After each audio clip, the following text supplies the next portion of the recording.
Olá, abençoados. Sejam bem-vindos ao nosso terceiro vídeo sobre o tema dízimo. Eu acredito que tem sido de crescimento para você e você não pode perder esse terceiro tema, que nós vamos falar sobre o dízimo. Ele é obrigado no Novo Testamento? É sobre esse tema que nós vamos conversar, mas antes, te peço, dá um joinha no nosso vídeo, compartilha também esse vídeo com outras pessoas. Se você ainda não assistiu a nossa série, veja o primeiro, o segundo, para que você possa compreender esse terceiro. E nos ajude também se inscrevendo no nosso canal. Deus te abençoe e vamos lá para o nosso tema. Queridos, vejamos. Jesus Cristo, Novo Testamento, Nova Aliança, um pensamento agora aberto, um pensamento agora voltado, cristocêntrico. E algumas pessoas confundem muito esse pensamento quando nós falamos sobre dízimo. Vejamos que na Bíblia nós não vamos encontrar nenhum versículo que mostra Jesus indo contra o dízimo. Pelo contrário, nós vamos encontrar versículos que Jesus fortalece o dízimo.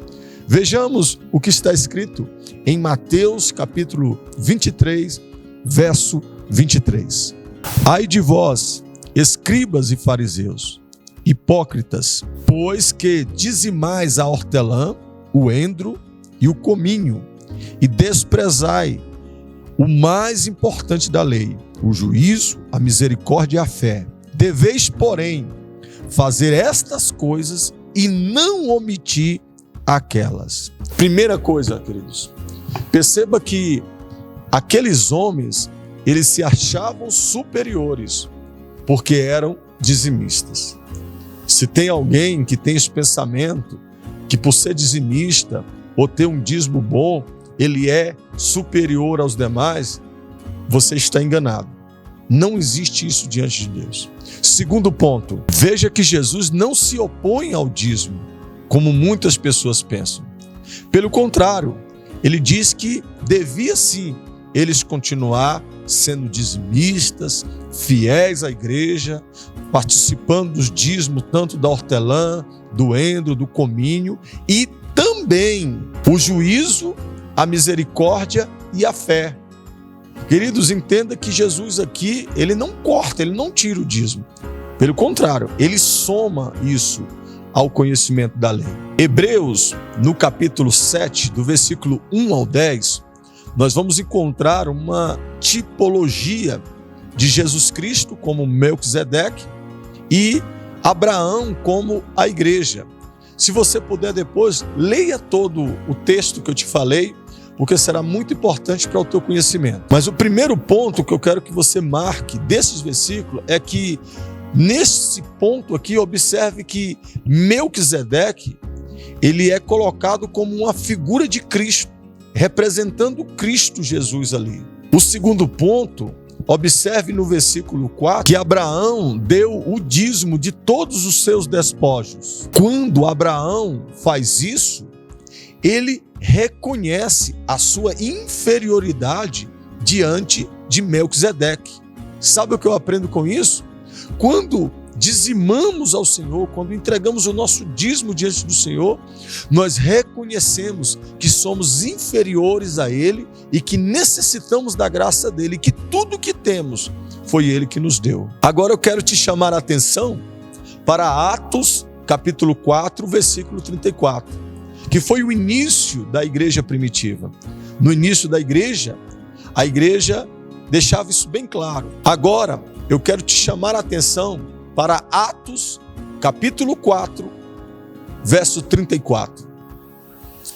Não havia, pois, entre eles necessitado algum, porque todos os que possuíam herdades ou casas, vendendo-as, traziam o preço do que fora vendido e depositavam aos pés dos apóstolos. Queridos, primeiro ponto deste versículo. No Novo Testamento, a igreja primitiva dava além do dízimo. eles pegavam as suas herdades, as suas casas, os seus móveis ou imóveis e vendiam. E pegavam aquele todo o valor. A Bíblia mostra bem claro que era todo o valor, não era a 10ª parte. Era todo o valor e colocava aos pés dos apóstolos. Existem aqueles que dizem que são compreendedores do Novo Testamento, que são contrários ao dízimo, mas se esquece dessa palavra. Deixa eu te fazer uma pergunta. Será que você teria a coragem de vender os teus móveis, teu imóvel, seu terreno, sua casa, para entregar aos pés de uma autoridade religiosa? Se queremos então cumprir o Novo Testamento como deveria ser cumprido, então está aí um exemplo claro disso. Aqueles que são contrários ao dízimo teria então que repartir, pegar os seus bens e vender, entregar aos pés de uma autoridade religiosa para que fosse dividido entre todas as pessoas, para que todos tivessem em comum. Por que então que aqueles que são opositores ao dízimo não fala de Atos capítulo 4?